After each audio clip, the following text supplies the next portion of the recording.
ఇవ్వవలసిందిగా కోరుచున్నా. ఆ విధంగానే మరి అయ్యగారికి సమయాన్ని ఇస్తున్నారు. అందరూ కూడా తప్పట్లు దేవునామానికి మహిమపరుస్తూ ఆహ్వానిద్దాం. తప్పట్లతో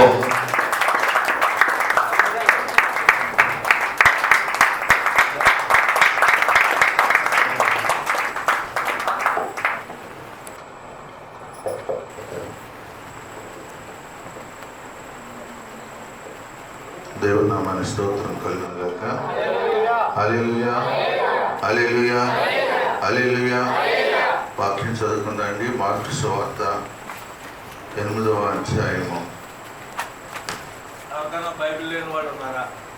2వ వచనాన్ని ఒకసారి మనం చదువుకుందాం. 2-3 వచనాల. జనులు నేటికి 3 దినాల నుండి నా యొద్ద ఉన్నారు. వారికి తిననేమీ లేనందున నేను వారి మీద కనికరపడుచున్నాను. నేను వారిని ఉపవాసముతో తమ ఇండ్లకు పంపివేసిన ఎడల మార్గంలో మూర్ఛపోదురు. వారిలో కొందరు దూరం నుండి వచ్చి ఉన్నారని వారితో చెప్పాను. మనమందరం లేచి నిలబడి వాక్యంలోనికి వెళ్ళే ముందుగా ప్రభుని ఆరాధన చేద్దాం. మహాదేవుడు, గొప్ప దేవుడు, తన మహాకృప కనికరాన్ని బట్టి గతించిన దినాలన్నిటిలో మనల్ని కాచి కాపాడి నేటి వరకు సజీవంగా క్షేమంగా ఉంచారు. ఈ దినాన్ని చూడలేని వారు, ఈ సమయాన్ని చూడలేని వారు, మనకంటే గొప్పవారు, బలవంతులు, ఆరోగ్యవంతులు, ఐశ్వర్యవంతులు, పదవి, హోదా, ఆస్తి, అంతస్తు అన్నీ ఉన్నవారు ఈ దినాన్ని చూడలేకపోయారు. మనలో ఏ మంచి లేకపోయినా ప్రభు వారి యొక్క కృప కనికరాన్ని బట్టి ఈ దినాన్ని చూసే మహాభాగ్యాన్ని మనకు అనుగ్రహించారు. ఈ సంవత్సర ఆఖరి దినాల్లో మరొకసారి కొడుకుల ద్వారా ప్రభు పాదాల చెంత చేరి ఆయన నామ సంకీర్తనం చేసే మహాభాగ్యాన్ని, ఆయన పాదాల చెంత చేరి ఆయన మాటలు వినే మహాభాగ్యాన్ని దేవుడు మనకు అనుగ్రహిస్తూ వచ్చారు. కాబట్టి రాత్రికాల సమయంలో దేవుడు తన వాక్యం ద్వారా సూటిగా, తేటగా, స్పష్టంగా మాట్లాడేలాగున మనకు కావలసిన వర్తమానాన్ని పరిశుద్ధాత్మ దేవుడు మనకు వినిపించేలాగున, మనకంటే ముందుగా వచ్చి పొంచి ఉన్న చీకటి, అంధకార, దురాత్మలు, నజరేయుడు, పునరుద్ధారుడు, సజీవుడని యేసు నామములో పారిపోలాగున దేవుడి స్థలమందు ఉండి ఆత్మకార్యం జరిగించలాగున మనమందరం కూడా తలలు వంచి ప్రార్థన చేద్దాం. అందరూ కూడా తలలు వంచండి. అందరూ కూడా ప్రార్థన చేయండి. అవును ప్రభా, నీ కృప లేకపోతే, నీ దయ లేకపోతే మేము ఎందుకు పనికిరాం ప్రభా. మా వల్ల ఏం కాదయ్యా, ఏ యోగ్యత మాలో లేదయ్యా, ఏ మంచితనం లేదయ్యా. కేవలం నైనా నీ కృపను బట్టి మేము ఈ స్థితిలో ఉన్నాం. ఎంతలో కనపడి అంతలో మాయమైపోయి ఆవిర్లాంటి మా జీవితాలు అన్నట్లుగానే ఈ దినాలు కూడా మాకంటే చిన్నవారు అనేక మంది లోకాన్ని వదిలిపెట్టి వెళ్ళిపోయారు ప్రభు. ఎందుకో మమ్మల్ని ఇంకా నేటి వరకు సజీవంగానే ఉంచావు. ఎందుకు ఉంచావో నేను ఈ రాత్రి మీ వాక్యం ద్వారా మాతో మాట్లాడి బలపరచనని ప్రతి ఒక్కరు కూడా ప్రార్థన చేద్దాం. నాయన, ఈ స్థలమందు మీ సన్నిధి ఉంచండి అని అడుగుదాం. ఈ స్థలమందు మీ ఆత్మ కార్యాలు జరిగించని ప్రార్థన చేద్దాం. నిలబడి నీ దాసుడు వచ్చివాడు, మట్టివాడు, ఎందుకు పనికిరాని వాడు, నీ దాసుల నుండి మాతో మాట్లాడు ప్రభు. ప్రతి ఒక్కరు కూడా ప్రార్థన చేద్దాం. ధైర్యము కోల్పోయినా, భయముతో మది నిండినా, చీకటులే కమ్మినా, సాగలేమని తెలిసినా, ధైర్యము కోల్పోయినా, భయముతో మది నిండినా, చీకటులే కమ్మినా, సాగలేమని తెలిసినా, నాకు దారులను నడిపించిన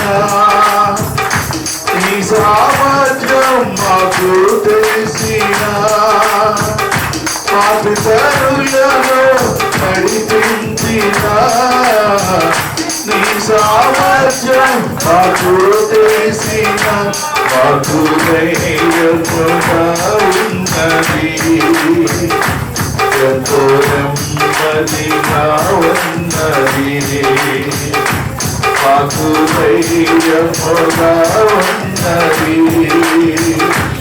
ఎంతో నెమ్మదిగా ఉన్నది నా కాపరివై నందునా నాకు ధైర్యముగా ఉన్నది నా సంపదవై నందునా నాకు సమృద్ధిగా ఉన్నది నిరీక్షణవై నందునా నెమ్మదిగా ఉన్నది ఆశ్రయపై నందునా క్షేమముగా ఉన్నది పరివై నందునా నాకు ధైర్యముగా ఉన్నది సంపదవై నందునా నాకు సమృద్ధిగా ఉన్నది ఎదిన మా బ్రతుకును మార్చిన నూతన యోషములో ఆ పేరు రాసిన ఎదిన మా బ్రతుకును మార్చిన నూతన యోషములో ఆ పేరు రాసిన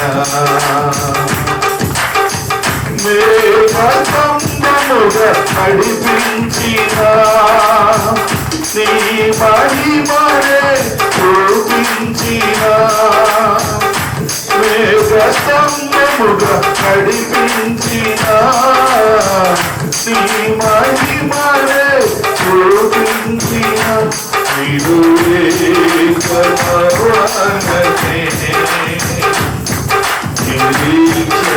మాకున్నది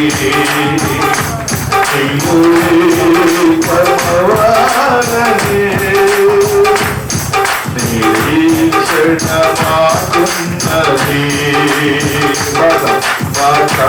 పరిపై నందునా నాకు ధైర్యముగా ఉన్నది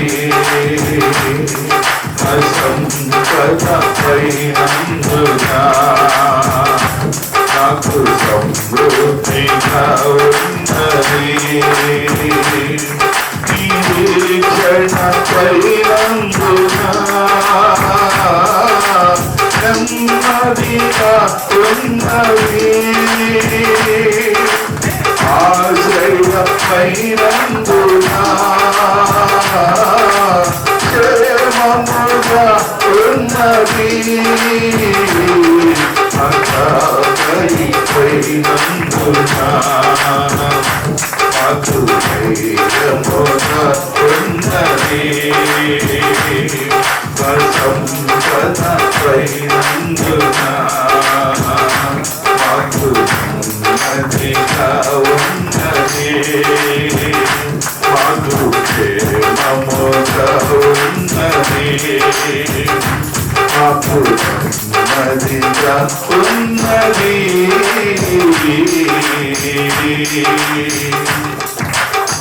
ప్రేమ కలిగిన మా తండ్రి మీ స్తోత్రాలు చెల్లిస్తున్నాం.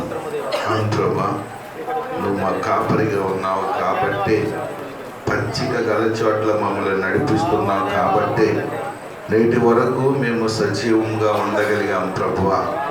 ఆ నిరీక్షణ, ఆ ధైర్యాన్ని మీరు మాకు ఇచ్చారు. అనేక మంది దినాన్ని చూడగలిగి కూడా మీ సన్నిధిలో ఉండలేకపోయారు నాయనా.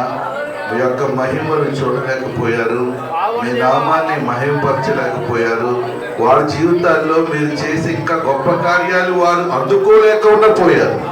ఈ రాత్రి మీ సన్నిధిని ప్రేమించి మీ సన్నిధికి వచ్చిన అందరితో మాతో మాట్లాడమని, కావలసిన వర్తమానాన్ని మాకు దయచేయమని, ఈ స్థలమందు విత్తబడుతున్న ఈ మాటలు వృధా కాకుండా మంచిగా ఫలించడానికి సహాయం దయచేయమని, ఈ స్థలమంది పరిచర్య నాటికి అభివృద్ధి పరచమని యేసు క్రీస్తు ప్రభువారి నామములో అడిగి వేడుకొనుచున్నాం తండ్రి.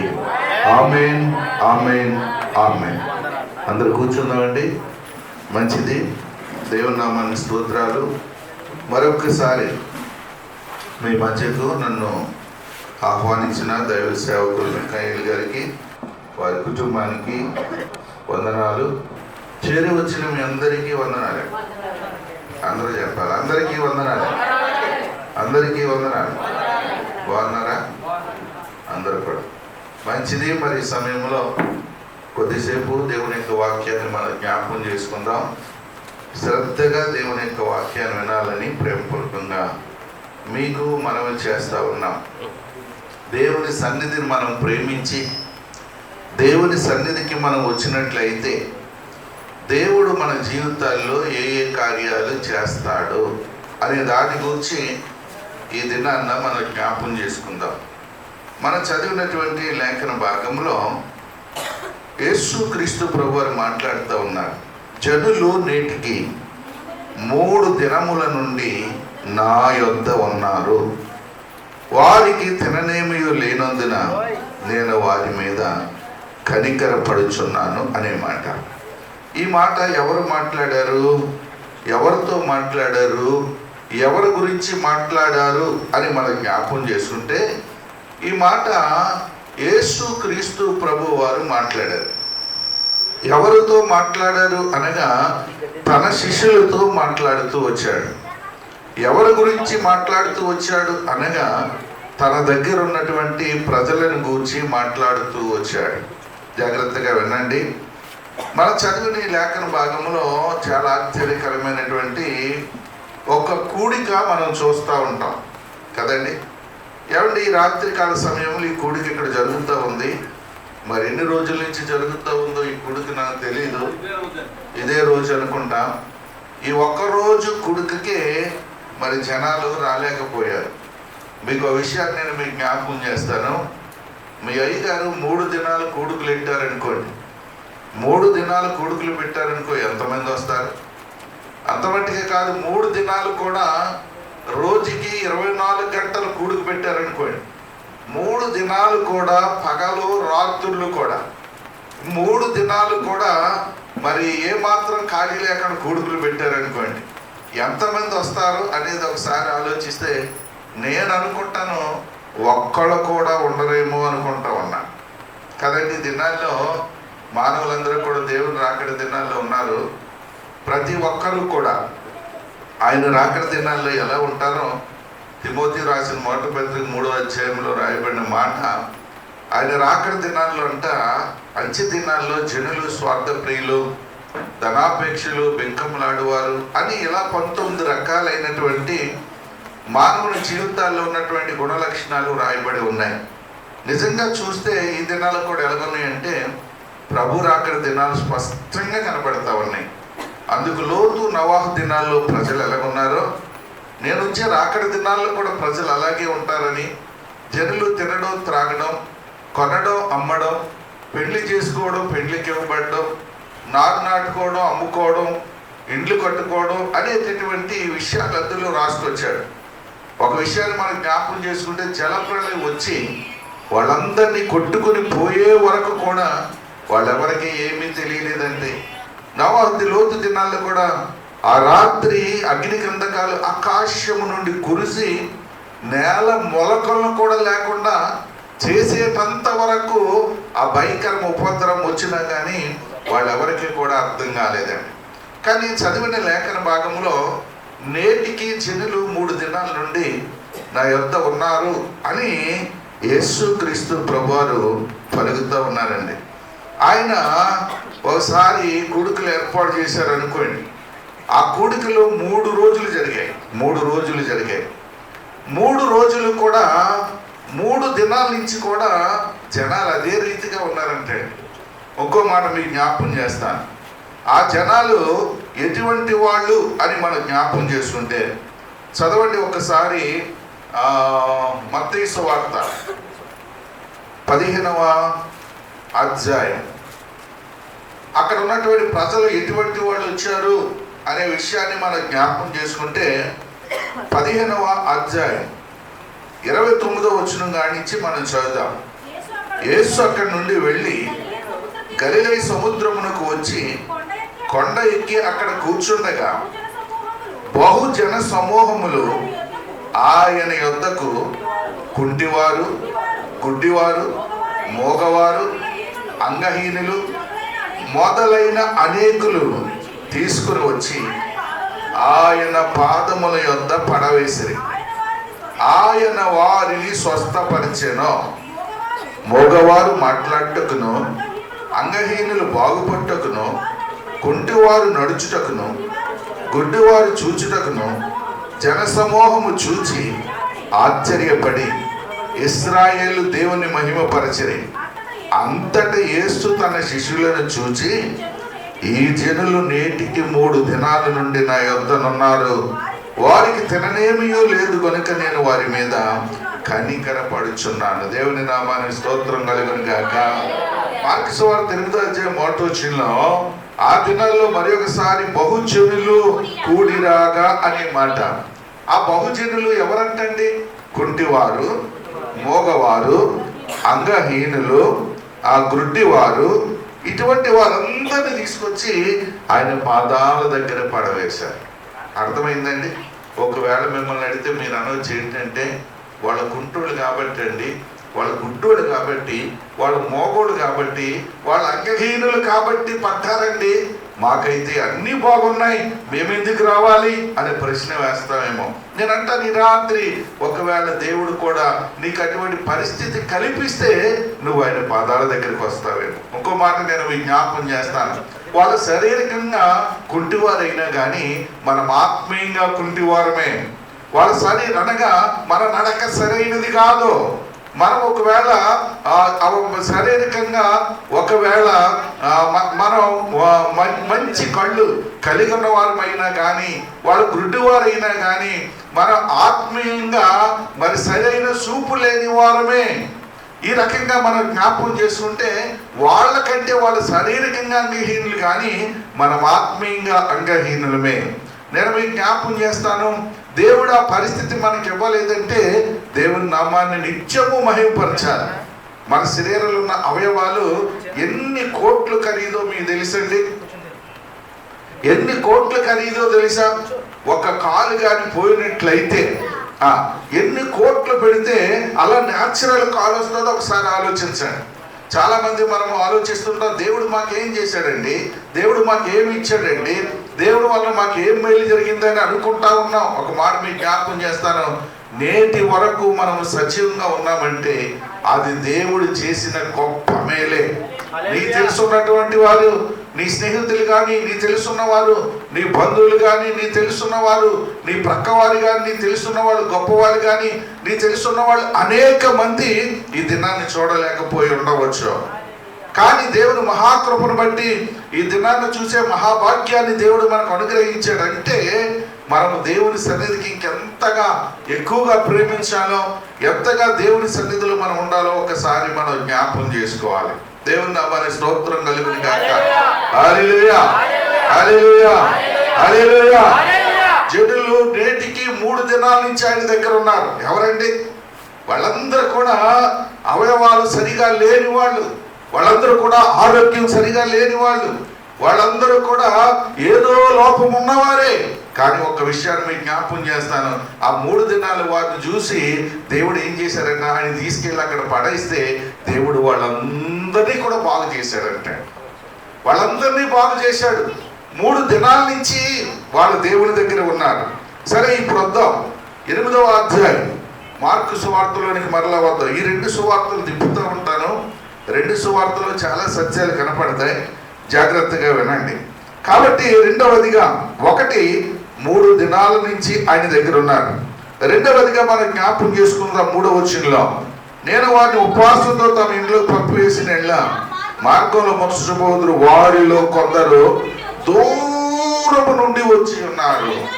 చాలా ఆ 3 దినాల కూడికల్లో చాలా మంది అంట దూరము నుంచి వచ్చారట కదండి. ఇక్కడ దూరం నుంచి వచ్చిన వాళ్ళు ఎవరైనా ఉన్నారా అంటే మేమే ఉన్నామండి.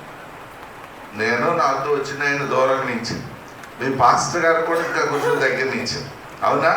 ఒకవేళ మీ పాస్టర్ గారు మాత్రం జాగ్రత్తగా, మీ పాస్టర్ గారు మాత్రం ఇక్కడ కాకుండా చాలా దూరంగా ఒక 50 కిలోమీటర్ల దూరంలో ఈ గుడికలు ఏర్పాటు చేస్తే మీరు వెళ్తారా?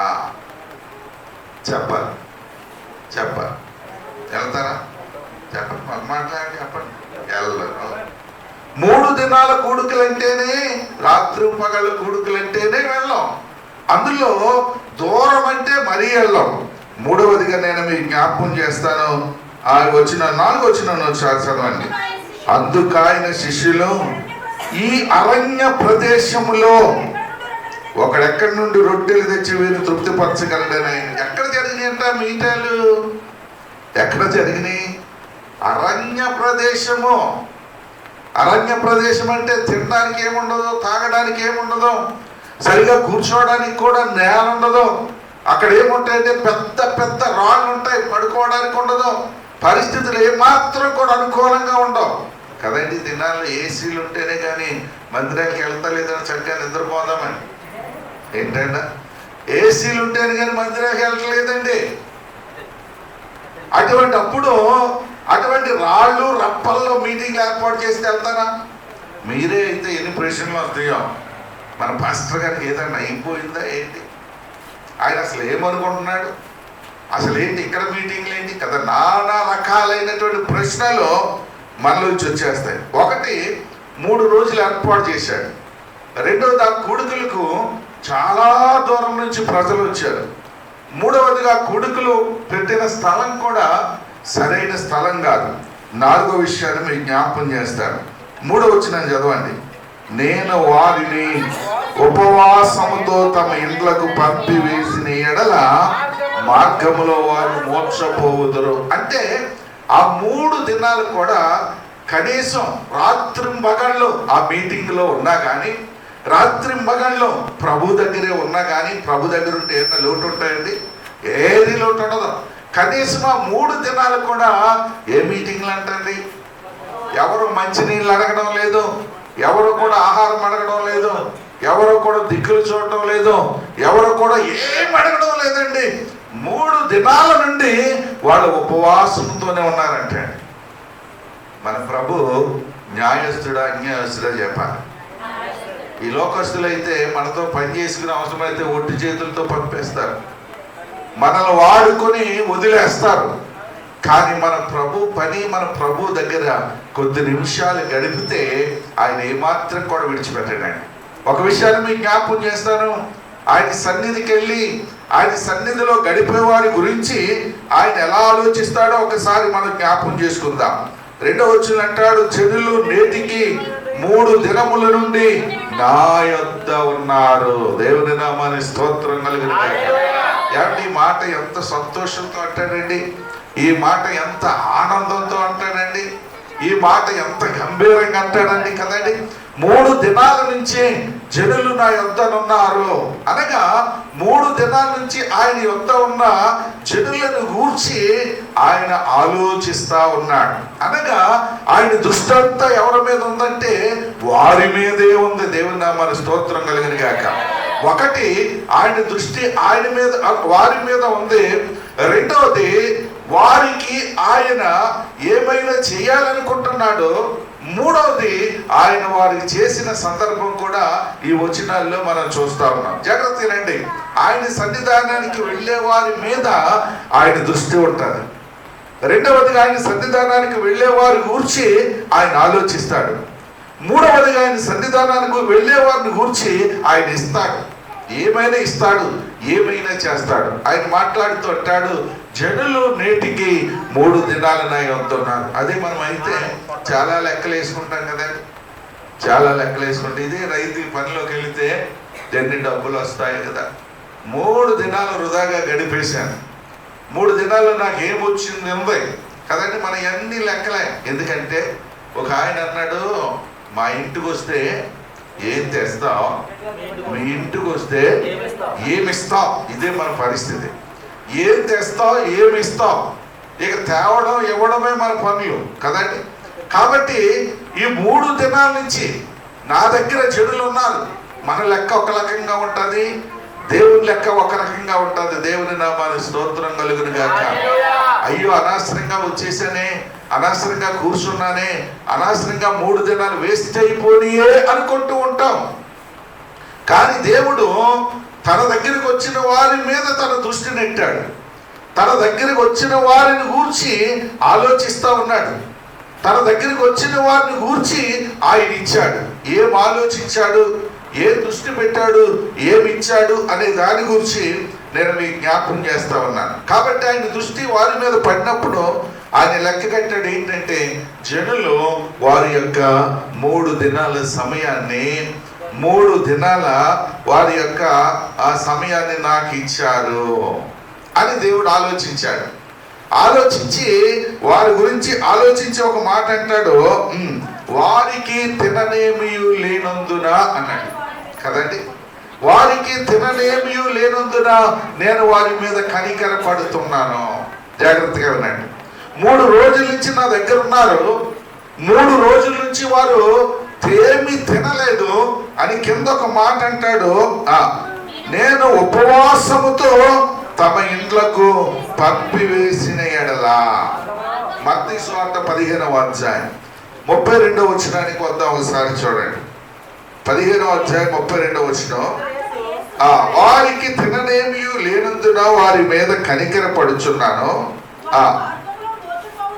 వారు మార్గములో మూర్ఛపోవుదురేమో అని వారిని ఉపవాసముతో పంపివేయుట నాకు మనస్సు లేదు.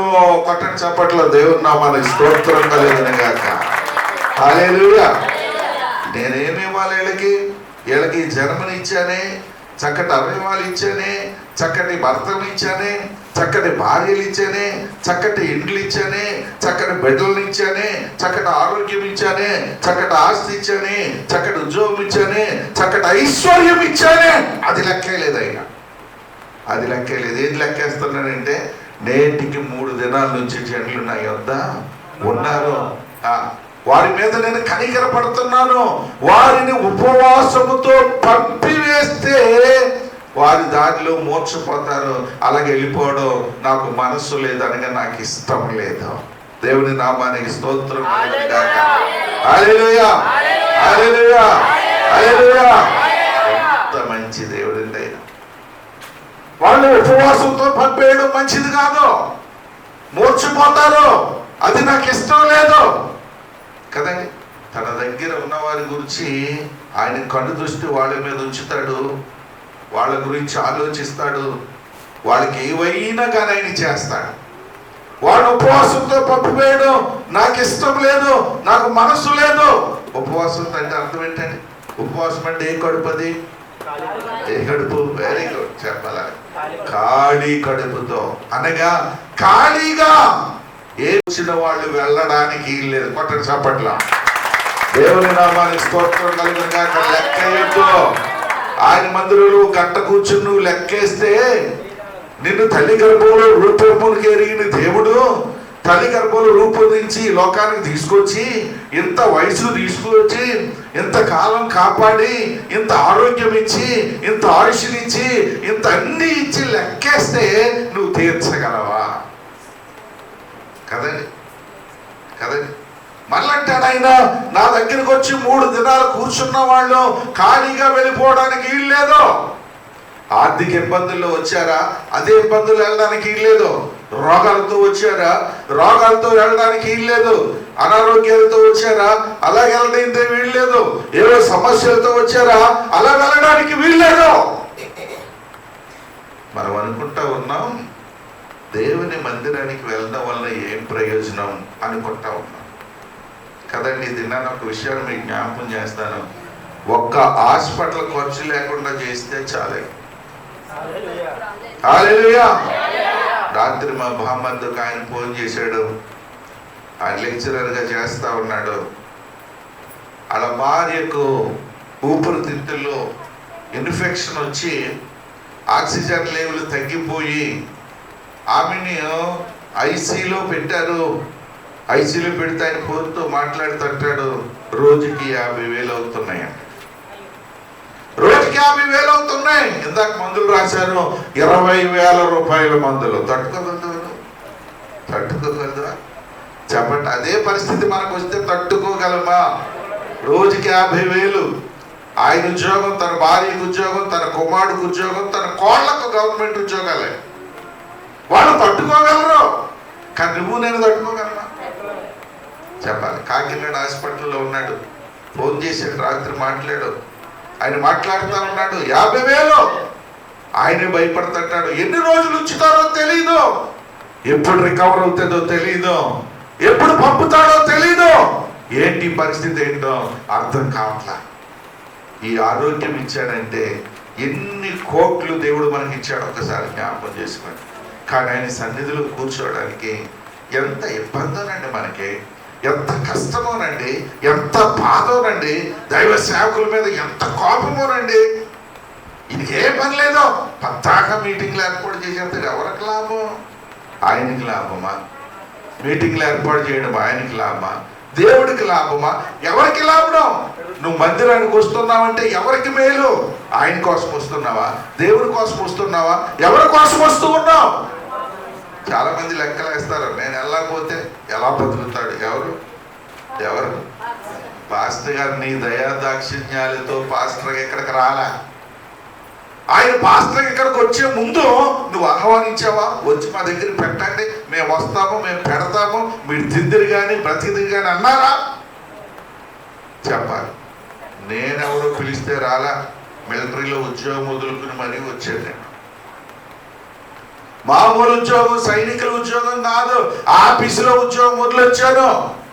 ఈ రోజుకి లక్షల రూపాయల జీతం సంపాదించుకోవాలి నేను. ఎవరో పెడతారని రాలా. ఆయన పిలుపు విని విడిచిపెట్టొచ్చాను అంతే. మనుషుల దయాదాక్షిణ్యాలతో ఆధారపడి ఈ సేవ మేము చేయలేము. మాకున్నా చేస్తాము, లేకపోయినా చేస్తాము, వస్తున్నా చేస్తాము. ఎందుకంటే మమ్మల్ని పిలిచిన వాడు నమ్మదగిన వాడు. చెప్పలు కొట్టు ప్రభు నామాన్ని మహిమపరుచుదాం. దేవుని నామానికి స్తోత్రం కలుగును గాక. హల్లెలూయా, హల్లెలూయా. మా మందిరం దగ్గర ఒకడు నాకు విరోధంగా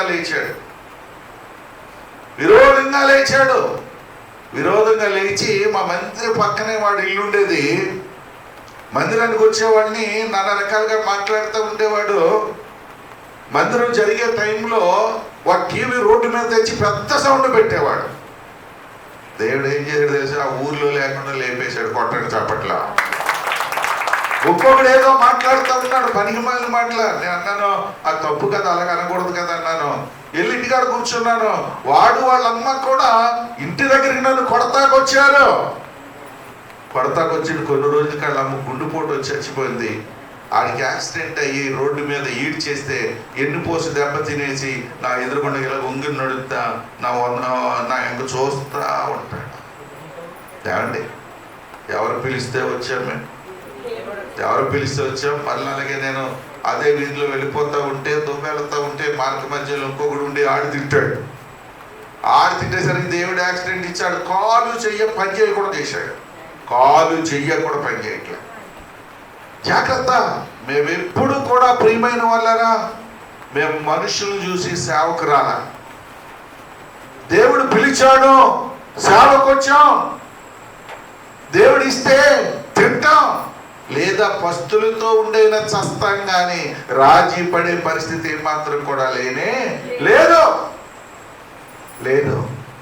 ఆయన ఆలోచిస్తా ఉన్నాడు. నా దగ్గర 3 దినాల నుంచి వాళ్ళు ఉన్నారు, వాళ్ళు ఖాళీగా వెళ్ళిపోవడానికి లేదు. దేవుని నామానికి స్తోత్రం కలుగును గాక.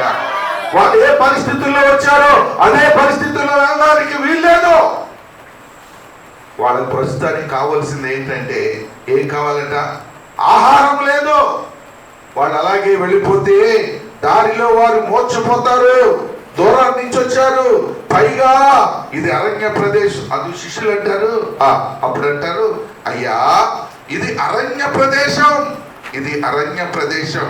అంటే అర్థం ఏంటంటే వాళ్ళకి అరణ్య ప్రదేశంలో ఎక్కడి నుంచి ఆహారం వస్తుంది. ఒక విషయం మీకు జ్ఞాపకం చేయనా, ఆయన శిష్యులే కానీ, ఆయనతో పాటు ఉన్నవారే కానీ, ఆయన చేసే ఆశ్చర్య కార్యాలు, అద్భుత కార్యాలు చూసిన వారే కానీ, ఆయన గురించి బాగా తెలిసిన వారు కానే కాదు. ఒకవేళ తెలిసిన వారైతే ఇది అరణ్య ప్రదేశం అనరు. తెలిసిన వారైతే ఒకడు ఎన్ని రొట్టెలు తెచ్చి ఏడు పెడతాడు అనరు. యెహోవా ఈరే. జార్జి ముల్లర్ గారు అనాథ చరణాలయాన్ని నడుపుతూ ఉండేవారంట. అనాథ చరణాలయం నడుపుతూ ఉన్నాడు, అనాథ పేదలకు పోషిస్తూ ఉన్నాడు. ఆయన మంచి ప్రార్థనా పరుడు.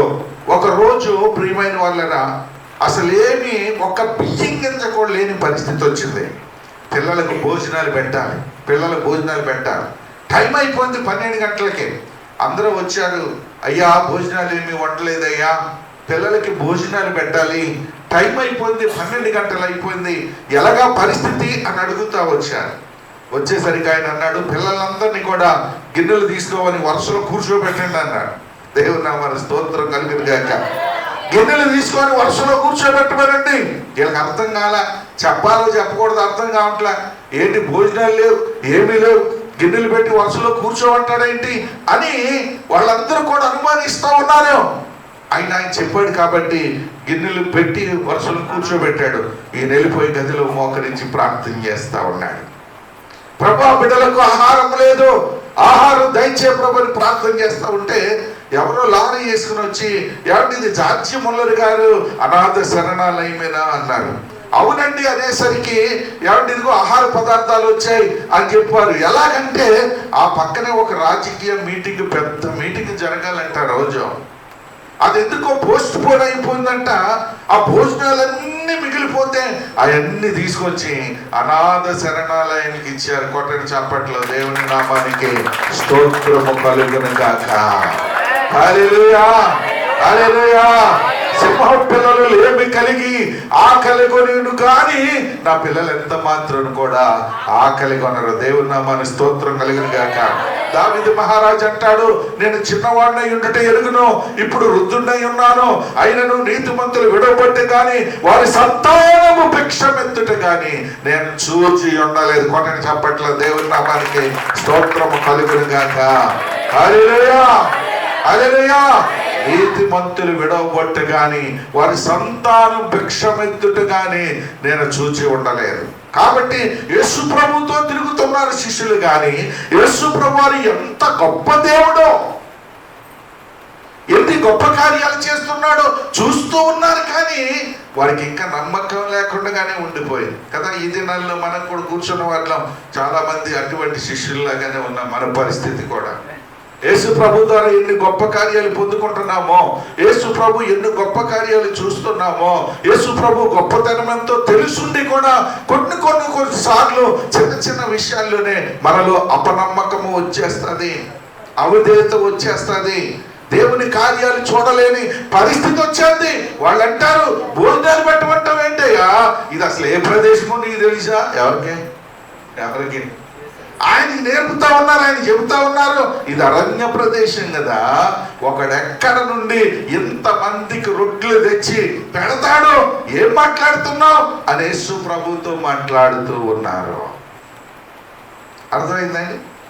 కాబట్టి మన జీవితం ఒక విషయాన్ని మీకు జ్ఞాపకం చేస్తాను. వాళ్ళు ముందున్న సమస్య చూశాను కానీ ఆ సమస్యకు పరిష్కారం ఇచ్చేటటువంటి యేసు ప్రభు వైపు చూడాలి. అందుకే వాళ్ళ జీవితాల్లో అపనమ్మకం, అందుకే వాళ్ళ జీవితాల్లో తొందర, అందుకనే వాళ్ళ జీవితాల్లో కంగారు. కానీ ఎవరి వైపు చూడాలి? వాళ్ళు చెప్పిన వెంటనే సమస్య వైపు చూశారు. ఆయన వైపు చూస్తే ఆ భయం ఉండదు. పేతురు అన్నాడు, నీవే అయితే నీళ్ల మీద నేను నడిచి రావడానికి నాకు సెలవి. ప్రభు అన్నారు, రా నడిచిరా అన్నాడు. ఆయన వైపు చూస్తున్నాను సేపు కింద రోడ్డు అనుకున్నాడు కానీ నీళ్లు అనుకోలేదు. దేవుని నామానికి స్తోత్రం కలుగును గాక. ఆయన వైపు చూస్తున్నాను సేపు నీటి మీద నడిచేసాడు. పక్క నుంచి గాలి వచ్చింది. ఆ గాలి అంక చూశాడు, నీటి మీద నడుపుతున్నానని దిగిపోబోయాడు. అర్థమైందండి? ఒక విషయం మీకు జ్ఞాపకం చేస్తాను. మన జీవితంలో ఎటువంటి పరిస్థితులు వచ్చినా కానీ పరిస్థితుల వైపు చూడొద్దు. మన దేవుడు పరిస్థితులన్నిటికంటే అధిగమించిన వాడు. నమ్మిన వారు చప్పట్లు కొడదా? దేవుని నామానికి స్తోత్రం కలుగును గాక. ఏ పరిస్థితులకైనా కానీ ఆయన అధిగమించిన వాడు. యాకోబు తన యొక్క తండ్రి ఇంటి నుంచి వెళ్ళిపోతా బేర్షెబా అడవిలో ఉన్నాడు. అక్కడ ఒక రాయిని తలగడగా చేసుకుని పడుకున్నాడు. దేవుడు మాట్లాడుతున్నాడు, ఇదిగో నేను నీకు తోడై ఉంటాను, నువ్వు వెళ్ళు, ప్రతి స్థలమందు నిన్ను కాపాడుతాను, మరలా ఈ దేశానికి నేను నిన్ను తీసుకొస్తాను. దేవుని నామానికి స్తోత్రం కలుగును గాక. ఆయన చెప్పిన మాట నాకు ఆశ్చర్యం కలుగుతుంది. నువ్వు వెళ్ళు, ప్రతి స్థలమందు నిన్ను కాపాడుతాను. దేవుని నామానికి స్తోత్రం కలుగును గాక. నువ్వు ఏ దేశం పోయినా కానీ ఆ దేశంలో నేను నిన్ను కాపాడుతాను. అంటే అర్థం ఏంటి? ఆ దేశంలో ఉన్న పరిస్థితులన్నిటినీ, ఆ దేశంలో ఉన్నటువంటి ఆ భయంకరమైన సమస్యలన్నిటినీ, ఆ దేశంలో ఉన్నటువంటి మనుషులందరినీ, ఆ దేశంలో ఉన్నటువంటి అధికారం అందరినీ, ఆ దేశంలో ఉన్న ప్రతిదాన్ని మించిన వాడు మన దేవుడు. అందుకు ఆయనకున్న పేరు ఏంటంటే ఆయన సర్వశక్తిమంతుడు. దేవుని నామానికి స్తోత్రం కలుగును గాక. వాళ్ళు అంటారు, అయ్యా ఇది అరణ్య ప్రదేశమే, ఆయన పాఠాలు నేర్పుతా ఉన్నారు. ఒకడు ఎక్కడి నుంచి ఇన్ని రొట్లు తెచ్చి వీళ్ళకి ఇస్తాడు. ఎన్ని రొట్లు అని మనం జ్ఞాపకం చేసుకుంటే చదవండి ఒకసారి. 9వ వచనం చదవండి. 8వ అధ్యాయం 9వ వచనం. భోజనము చేసిన వారు ఇంచుమించు 4,000 మంది అని రాయబడింది. భోజనం చేసిన వాళ్ళు ఎంతమంది అండి? ఇంచుమించు 4,000 మంది. సరే, మత్తయి సువార్త 15వ అధ్యాయం 38వ వచనాన్ని ఒకసారి చదవండి. స్త్రీలను పిల్లలను గాక తినిన వారు 4,000 మంది పురుషులు. అర్థమైందా? ఇక్కడ ఏమన్నాడంటే భోజనం చేసిన వారు ఇంచుమించు 4,000 మంది అన్నారు. మత్తయి సువార్తికుడు క్లారిటీ ఇచ్చాడు. స్త్రీలు పిల్లలు కాక తినిన వారు 4,000 మంది పురుషులు. నేను అనుకున్నాను, ఎందుకు పురుషులు లెక్క పెట్టి రాశాడు, ఎందుకు స్త్రీలు పిల్లల్ని రాయలేదని నాకు ఆలోచన వచ్చే ప్రభువుకు ఆలోచన ఇచ్చాడు. ఏంటంటే ఏ మీటింగ్కి వెళ్ళినా కానీ ఎక్కువ పురుషులు ఉంటారా, స్త్రీలు ఉంటారా? స్త్రీలే ఉంటారు. అక్కడ పురుషులు లెక్క ఎట్టగలిగారు కానీ స్త్రీలను పిల్లను లెక్క పెట్టలేకపోయారు. అర్థమైందా? అయితే ఇప్పుడు స్త్రీలు పిల్లలు కలుపుకొని ఇంకో 2 రెట్లు స్త్రీలు, ఇంకో 2 రెట్లు పిల్లలు అనగా 4 16 ఒక మాటలో చెప్పలేండి, దాదాపు 20,000 మంది ప్రజలండి వాళ్ళు. ఆ 20,000 మంది ప్రజలను చూసి అంటాడు, ఒకడెట్లు ఎక్కడ నుండి ఇన్ని రొట్టెలు తెచ్చి వీరిని తృప్తిపరచగలడని ఆయన అడిగాను. ఆయన మీ యొద్ద ఎన్ని రొట్టెలున్నవి అని అడిగినట్లుగా మనం జ్ఞాపకం చేసుకుంటూ ఉన్నాం కదా. ఎన్ని రొట్టెలున్నవి అని అడిగాడు ప్రభువారు. వాళ్ళు ఏమన్నారు? 7 రొట్టెలు అన్నారు కదండి. ఎన్నంట? 7 రొట్టెలు అన్నారు. 7 అనేసరికి మనందరికీ కూడా ఏమొచ్చేద్దండి? 7 అంటే మనందరూ 7 అనే అంక ఇష్టమేనా? అందరికీ చెప్పాలి, జాగ్రత్త చెప్పాలి. 7 అనే అంక ఇష్టమేనా? 7 అని పలకడానికి ఇష్టపడతారా? Very good. 7 అని పలకడానికి ఇష్టపడరు. ఎందుకు ఇష్టపడరు? 7 వస్తే 7 ఏంట్రా అంటారు. కానీ ఒక విషయం చెప్పనా, 7 అనే సంఖ్యకు పరిశుద్ధ గ్రంథంలో ఎంతో ప్రాముఖ్యత ఉన్నదండి. దేవుని నామానికి స్తోత్రం కలుగును గాక. 7 అనగా పరిపూర్ణతకు, సంపూర్ణతకు గుర్తు. 7 అనగా పరిపూర్ణతకు, సంపూర్ణతకు గుర్తు. అంటే ఒక మాట మీకు జ్ఞాపకం చెప్పనా, అంతమంది జనాన్ని చూసి ఈ 7 రొట్టెలు ఎక్కడ సరిపోతాయి అంటా ఉన్నారు కదా. ఒరే 7 సరిపోతాయి, 7 సంపూర్ణం. దేవుని నామానికి స్తోత్రం కలుగును గాక. హల్లెలూయా, హల్లెలూయా. బైబిల్ గ్రంథంలో మనం చూస్తే 7 సంఖ్యకు చాలా అర్థాలు ఉన్నాయండి. దేవుడు 7వ దినాన్ని విశ్రమించాడని, ఇంకాను 7 దినాలకు 40 పగళ్ళు 40 రాత్రుల్లో నోవహు దినాల్లో వర్షాలు కురుస్తాయని, అంతమట్టుకే కాదు నోవహు దినాల్లో 7 దినాలు ఆగి పావురం బయటికి వెళ్ళిందని, ఆదా మొదలుకొని 7వ వాడైన నోవహు వరకు ప్రవచించారని, 7వ దినం పరిశుద్ధ సంఘంగా కూడుకోవాలని, 7 సంవత్సరాలు పొలాన్ని బీడుగా విడువబెట్టాలని, 7వ దినం యెహోవాకు ప్రతిష్ఠితమైన దినమని ఇలా చెప్పుకుంటే ఇదేవో పావుగంట ఉంటారు. అవన్నీ నా దగ్గర ఉన్నాయి, కానీ అవన్నీ చదవడానికి కూడా టైం లేదు. కాబట్టి 7వ దినం అనేది చాలా ప్రాముఖ్యమైనది. ఒక్కో మాట చెప్పనా, 7వ దినం అనేది మన జీవితంలో, మానవ జీవితంలో చాలా ప్రాముఖ్యం. 7వ ఎక్కం వచ్చుమన్న వాళ్ళు ఎంతమంది ఉన్నారు? చేయి పైకి ఎత్తండి. 7వ ఎక్కం వచ్చినాడు చదువుకున్నవాడు ఎంతమంది లేదా? 1 2 3 4 నీకు సగమే వచ్చా, సగమే చెప్తున్నా, 5 6. మానవుడి జీవితంలో 7వ దినానికి కూడా చాలా ప్రాముఖ్యం ఉంది. 1 అంటే 7 సంవత్సరాలు అంటే బాల్యం లెక్క. 2 14వ సంవత్సరం అంటే యవ్వనం లెక్క. 3 21 అంటే వివాహ వయసు లెక్క. 4 28 అంటే సంతానం లెక్క. 5 35 అంటే సంసార యాగం లెక్క, సంసార సాగరం లెక్క. 6 42 అంటే కుటుంబ బాధ్యతలన్నీ వచ్చినవని లెక్క.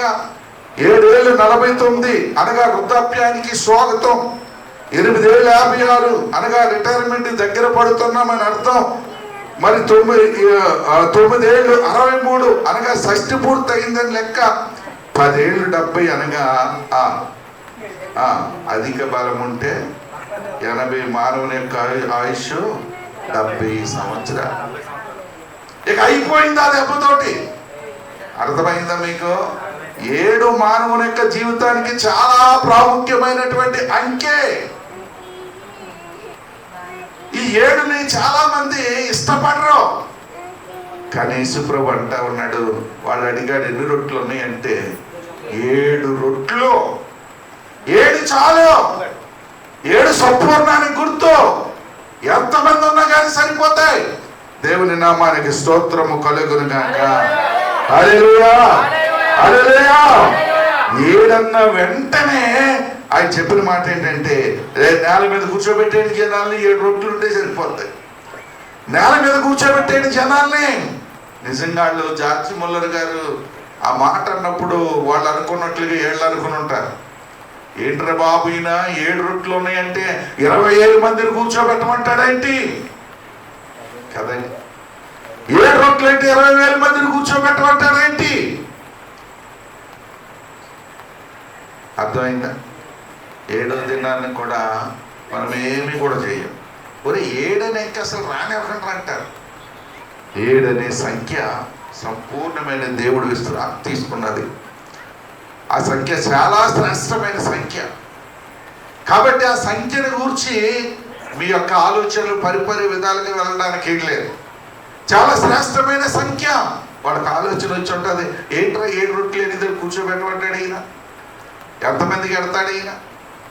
ఒక్కొక్కడికి ఒక్కొక్క రొట్టె ఇచ్చినా కానీ 7 కూడా సరిపోయి 20,000 మందిని ఎక్కడ కూర్చోబెడతాడని 7 రొట్టెలు అన్న తర్వాత ఆ నేల మీద కూర్చోబెట్టండి అని జనులకు ఆజ్ఞాపించాడు అని ఉంది. చూడండి ఒకసారి 6వ వచనం. అప్పుడు ఆయన నేల మీద కూర్చుండుడని జనులకు ఆజ్ఞాపించి అనే మాట. ఏమండి, ఆజ్ఞాపించాలా? చెప్పండి. నేల మీద కూర్చోబెట్టండి అంటే సరిపోదా? నేల మీద కూర్చోబెట్టండి అన్నాడు. అలాగనాలి. ఎందుకంటే ఆయన తెలుసు నేల మీద కూర్చోబెట్టండి అంటే కూర్చోబెట్టరు. ఎందుకంటే అలా కనపడేది ఏంటి? 7 రొట్టెలే. 7 రొట్టెలు కనపడతా ఉన్నాయి. వీళ్ళు ఎవరు చూస్తూ ఉన్నారు? రొట్టెలు చూస్తూ ఉన్నారు. 20,000 మంది జనాంగాన్ని చూస్తున్నారు. కానీ ఎవరు చూస్తే కూర్చోబెడదురు? ఎవరు చూస్తే కూర్చోబెడదురు? కూర్చోబెట్టమన్నవాడు ఎవరో ఆయన చూస్తే కూర్చోబెడదురు. దేవుని నామానికి స్తోత్రం కలుగును గాక. మన జీవితాల్లో ఎప్పుడు కూడా ఏ పరిస్థితి వచ్చినా కానీ ఏ పరిస్థితికి భయపడొద్దు. ఆ పరిస్థితి వెనకాల దాన్ని సాల్వ్ చేసే నా దేవుడు ఉన్నాడు. నమ్మిన వారు చప్పట్లు కొట్టు ప్రభు నామాన్ని మహిమపరచుగా. మామూలుగా చెప్తే కూర్చోబెట్టరు, నానా రకాలైన అనుమానాలు వస్తాయి, వీళ్ళకి ఏవేవో ఆలోచనలు వచ్చేస్తాయి, ఏవేవో మాట్లాడుకుంటారు. కాబట్టి ఆజ్ఞాపించాలి. ఆజ్ఞాపించాడు, కూర్చోబెట్టండి. కూర్చోబెట్టారంతే. ఏం చేశాడంట?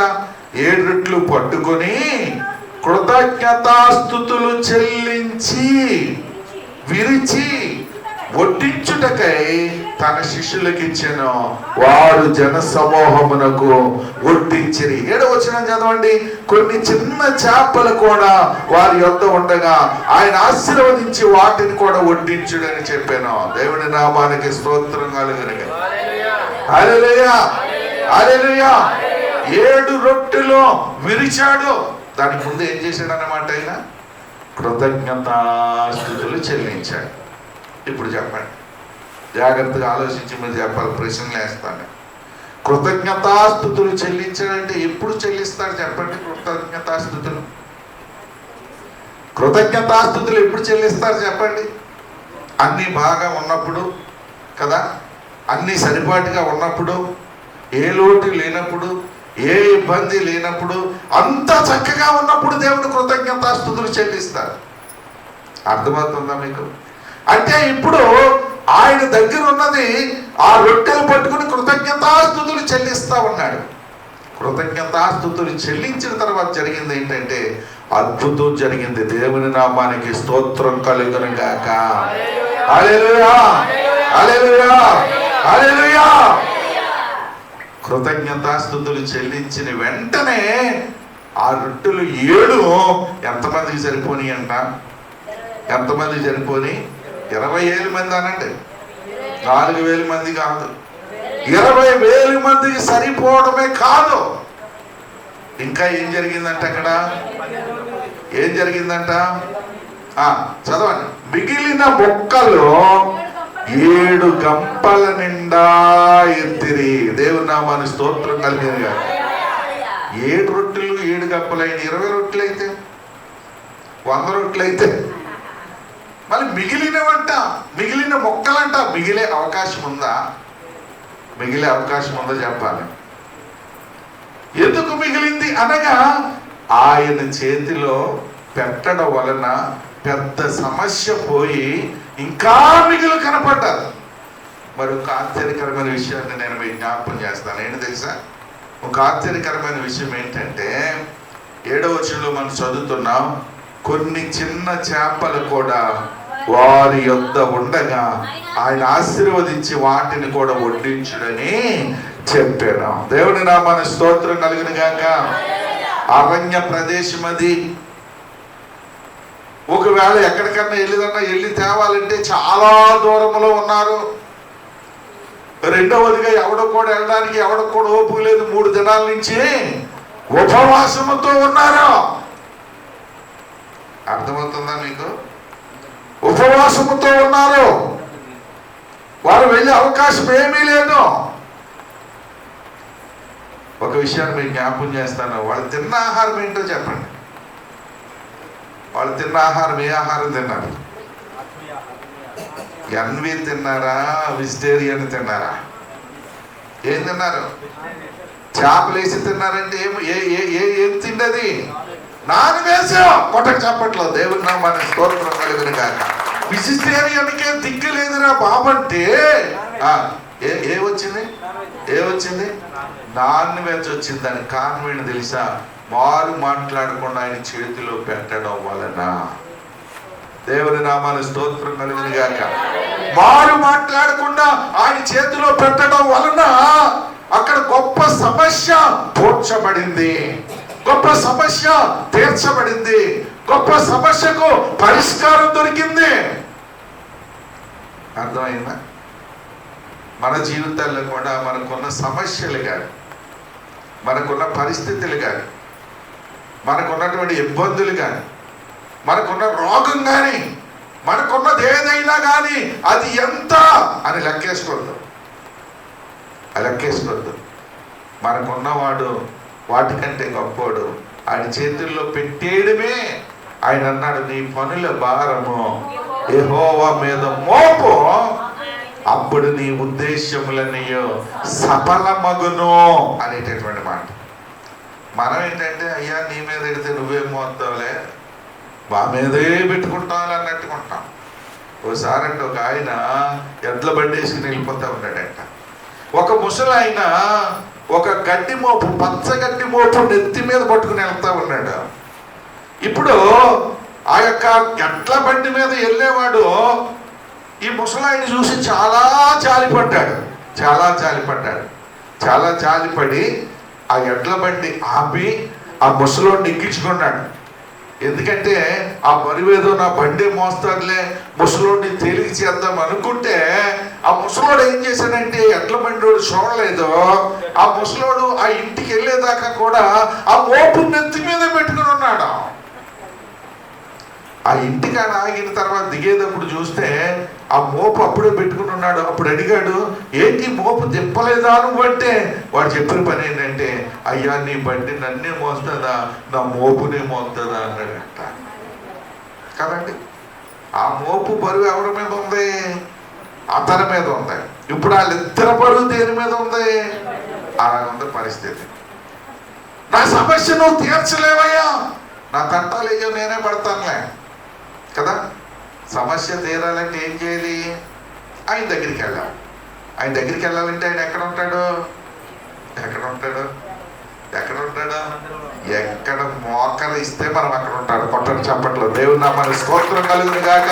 నేను చెప్పేది ఏంటంటే, మనకు మోకరించడం చేతకాదు. ఏం చేతనవడం అంటే సనగడం చేతనవను. ఏం చేతనవడం అంటే తలలో కాళ్ళు ఎట్టుకుని ఆడవడం చేతనవను. ఏం చేతనవడం అంటే గొడుక్కోవడం చేతనవను. ఏం చేతనవను అంటే ఇంట్లో బిడ్డల మీద భర్త మీద పడిపోవడం చేతనవను. అవునంటారా కాదా? చెప్పాలి. ప్రార్థన చేయడం చాలా కష్టమండి. ప్రార్థనా కూడి కన్నా చాలా కష్టమండి. దేవుని సన్నిధి అంటే చాలా ఇబ్బంది అండి. ప్రార్థన చేయడానికి కష్టపడాలా? చెప్పాలి, మాట్లాడాలి కదా. ప్రార్థన చేయడానికి ఖర్చు అవుతుందా? ఇదో ప్రార్థన మేము 40 కిలోమీటర్ల దూరం వెళ్ళాలి, మీరు ఎక్కడికెక్కడ మరి చెప్పడం మాట్లాడరా? ప్రార్థన చేయడానికి కష్టమా? ప్రార్థన చేయడానికి ఖర్చు లేదు కదా. దేవుని మందిరానికి రావడం కూడా ఇబ్బంది అయిపోతుంది దినాల్లో. ప్రాముఖ్యంగా సెల్ ఫోన్లు వచ్చిన తర్వాత ఓ ప్రత్యేకమైనటువంటి సమయం ఉంది, అక్కడికి రావాలి. మనం అక్కడికి రావాలి. రావాలి చూడండి, దానికి ఏం చెప్తారు? అక్కడికి రావాలి. అర్థమైందా? ఒకసారి ఇలాగే మీటింగ్లు జరుగుతూ ఉన్నాయి. ఒకసారి మీటింగ్లు జరుగుతుంటే మిఖాయేలు గారు నాకులాగా అక్కడ మీటింగ్లు పెట్టించిన ఆయన కూడా ఓ పాస్టర్ గారిని పిలిచాడు. ఆ 3 దినాలు కూడా పాస్టర్ గారు అక్కడ వాక్యం చెప్తానే ఉన్నాడు. ఆ 3 దినాలు అక్కడ ప్రార్థన అయిపోయిన తర్వాత పగలు రాత్రులు కూడా భోజనాలు జరుగుతూ ఉన్నాయి. ఆ 3 దినాలు పగలు రాత్రులు భోజనాలు మీటింగ్స్ అన్నీ అయిపోయిన తర్వాత ఈ మిఖాయేలు గారు నన్ను అడిగాడు, అయ్యా 3 దినాల నుంచి మీరు ఇక్కడ ఈ వ్యక్తిని మీరు గమనించారా అని అడిగాడు. ఆ వ్యక్తి ఎవరో తెలుసా అన్నాడు. నేనన్నాను, మిఖాయేలు గారు నాకేం తెలుసండి బాబు ఆ వ్యక్తి ఎవరో, కానీ నేను ఒకటి చూశాను. 3 దినాలు నుంచి మీటింగ్స్ జరుగుతూ ఉంటే మధ్యాహ్నం భోజనాలు అయిన తర్వాత అందరి ఆకులు తట్టలో పెట్టుకుని నెత్తి మీద పట్టుకుని వెళ్ళి పడేస్తూ ఉన్నాడు ఈయన. అందరు తిన్న ఆకులు తట్టలో పెట్టుకుని ఆ తట్ట నెత్తి మీద పట్టుకుని పడేస్తూ ఉన్నాడు. ఈ 3 దినాల నుంచి ఈయన ఒక్కడే ఇది చేస్తూ ఉన్నాడు. అదొక్కటే నాకు తెలుసో మరేమి కూడా నాకు తెలియదు ఆయన గురించి అన్నాడు. అప్పుడు ఆయన గురించి పాస్టర్ గారు చెప్తే అంటాడు, ఆయన ఎంఆర్ఓ గారండి. కొట్టండి చప్పట్ల. ఆయన ఎంఆర్ఓ గారండి. ఎంఆర్ఓ గారు మనం తినేసినటువంటి ఆ భోజనము యొక్క ఆకులు నెత్తి మీద పెట్టుకుని పడేస్తా ఉన్నాడు. ఇంకా పాస్టర్ గారు ఆయన గురించి ఎంతో చెప్తా ఉంటే ఎంఆర్ఓ గారు అన్న మాట ఏంటి తెలుసా? అయ్యా నేను ఈ పని నా స్వార్థంతోనే చేస్తా ఉన్నాను, నేను ఈ పని ఏదో ఊరుకు చేయట్లేదు అన్నాడు. ఏంటి స్వార్థం అంటే? ఏమీ లేదండి, నా తల్లిదండ్రులు చిన్నతనం నుండి కూడా మందిరములో ఎంతో పరిచర్య చేసేవారు, వాళ్ళ పరిచర్యను బట్టి నేను ఈ రోజున ఎంఆర్ఓ అయ్యాను. ఇప్పుడు నా యొక్క ఉద్దేశం ఏంటంటే నా పరిచర్యను బట్టి నా బిడ్డలు గొప్పవాళ్ళు కావాలి. దేవుని నామానికి స్తోత్రం కలుగునుగా. కొట్టండి కాబట్టి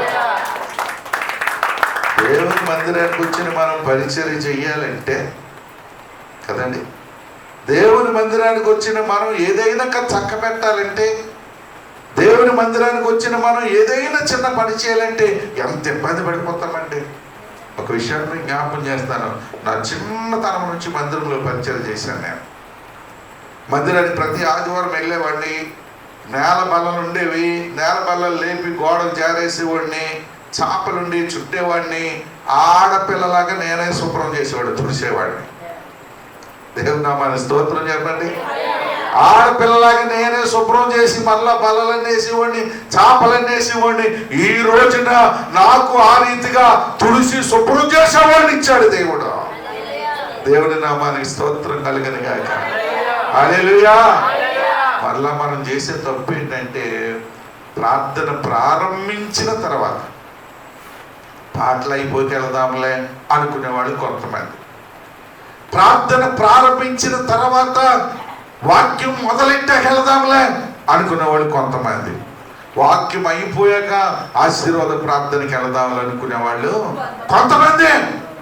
ఆ ఎంఆర్ఓ గురించి ఆ పాస్టర్ గారు మరలా ఏం చెప్పాడంటే, అయ్యా ఈ ఎంఆర్ఓ గారు మా మందిరంలోకి రాక ముందు నేను 11 గంటలకు ప్రారంభిస్తే మా సంఘస్థులు 12 గంటలకు వచ్చేవారు. ఈ ఎంఆర్ఓ గారు వచ్చిన తర్వాత నేను 11 గంటలకు ప్రారంభిస్తే ముందే వచ్చి సంఘం అంతా కూర్చుంటున్నారు. ఏంటి కారణం అంటే, ఎంఆర్ఓ గారు 10:30కు వచ్చేసేవాడంట. కుటుంబంతో వచ్చేసి 10:30 నుంచి 11 దాకా ప్రార్థనలో గడిపేవాడంట. ప్రార్థనలో గడిపేవాడు. కొన్నాళ్ళు సంఘస్థులు చూశారు, రే ఎంఆర్ఓ గారే 10:30కు వచ్చి ప్రార్థనలో గడుపుతూ ఉంటే మనం మామూలు కూలి పని చేసుకునే వాళ్ళు, అంత తీరుబడి ఉన్న వాళ్ళు, మనం 12 గంటలకు రావడం ఏంట్రా? అలా కాదు, మనము కూడా 10:30కే వచ్చాయి. కొట్టండి చప్పట్లో. దేవుని నామానికి స్తోత్రం కలుగునుగా. ఈ ఎంఆర్ఓ గారు వచ్చిన తర్వాత అయ్యా మా మందిరములో 10:30కే ప్రజలు వస్తా ఉన్నారు. దేవుని సన్నిధిలో ఒక దినము గడుపుట లోకములో 1000 దినాలు గడిపిన దానికంటే శ్రేష్టం. ఆ సత్యం మనం తెలిసి ఒక విషయాన్ని మీకు జ్ఞాపకం చేస్తాను. నేను డిగ్రీ చదివాను, డిగ్రీ పాస్ అయ్యాను 30 సంవత్సరాల క్రితం. నాతో ఉన్నటువంటి నా స్నేహితులందరూ కూడా పరీక్షలు వస్తూ ఉంటారు, పుస్తకాలు తీసి చదువుతూ ఉంటే నేను బైబిల్ చదివేవాడిని. వాళ్ళు పడుకునే ముందు పుస్తకాలు పెట్టేసి పడుకుంటే నేను బైబిల్ మూసి పడుకునేవాడిని. మేము హాస్టల్లో ఉండేవాళ్ళు. మా హాస్టల్కి కాలేజీకి చాలా దూరం, ఒక అరగంట సేపు నడిచి వెళ్ళేవాళ్ళం. ఈ లోపల టెస్ట్ ఏంటి, జవాబు ఏంటి చెప్పండి అనేవాడిని. అక్కడికి వెళ్ళేదాకా వాళ్ళు చెప్పేవాళ్ళు, వాళ్ళు చెప్పేదే నేను రాసేవాడిని. వాళ్ళు పాస్ అయ్యారు, నేను పాస్ అయ్యాను. దేవుని నామానికి స్తోత్రం కలుగును గాక. హల్లెలూయా. ఆయన జ్ఞానం ఇవ్వాలి కానీ, ఆయన జ్ఞాపక శక్తి ఇవ్వాలి కానీ, ఆయన సహాయం చేయాలి కానీ ఇక ఎవడో సరిపోడు. అర్థమైందా? దేవుని సన్నిధి అంటే ఎంత భారమండి మనకి. దేవుని సన్నిధిలో ఒక 10 నిమిషాలు లేట్ అయితే చాలు ఆ సేవకుని ఒక యగాదిగా చూస్తారండి. పాస్టర్ గారు యగాదిగా చూస్తారండి. వీడికి ఇంకేం పని ఉంది? ఏం పని ఉండదా మాకు? ఏం పని ఉండదా? ఒక మాట మీకు జ్ఞాపకం చేయనా? ఒక మాట మీకు జ్ఞాపకం చేస్తాను. రాత్రులు నిద్రలేని రాత్రులు గడిపేవాళ్ళు మేమే. ఉపవాస ప్రార్థనలని, ఆ ప్రార్థనలని, ఈ ప్రార్థనలని. సంఘంలో ఎవరికైనా ఏదైనా భారం ఉంటే, ఏదైనా ఇబ్బంది ఉంటే వారి గురించి మేము పడేటంత ప్రయాసం మరి ఎవరు కూడా. ఒక విషయాన్ని మీకు జ్ఞాపకం చేస్తాను. మీ ఇంట్లోనే ఏదైనా పెళ్ళి వచ్చిందనుకోండి, జాగ్రత్తగానండి. ఆ పెళ్ళి ప్రారంభం మొదలు అయ్యగారు ఇలా పెళ్ళి వస్తుందో దానికి ప్రార్థన అయ్యగారు వాళ్ళు వచ్చారు రండి, అయ్యగారు అక్కడికి వెళ్తున్నాం మాటలకి రండి, అయ్యగారు మరి పెద్దలు భోజనాలకు వస్తున్నారు రండి, అయ్యగారు మనం వెళ్ళాలి నడవండి, అయ్యగారు ఎంగేజ్మెంట్ రండి, అయ్యగారు ప్రధానం రండి, అయ్యగారు పెళ్ళి రండి, అయ్యగారు పిల్లలు పంపుదాం రండి. అన్నింటిలోకి సేవకుడు ఉంటాడు. నీ బంధువు ఎవడన్నా అన్నింటిలో ఉంటాడా?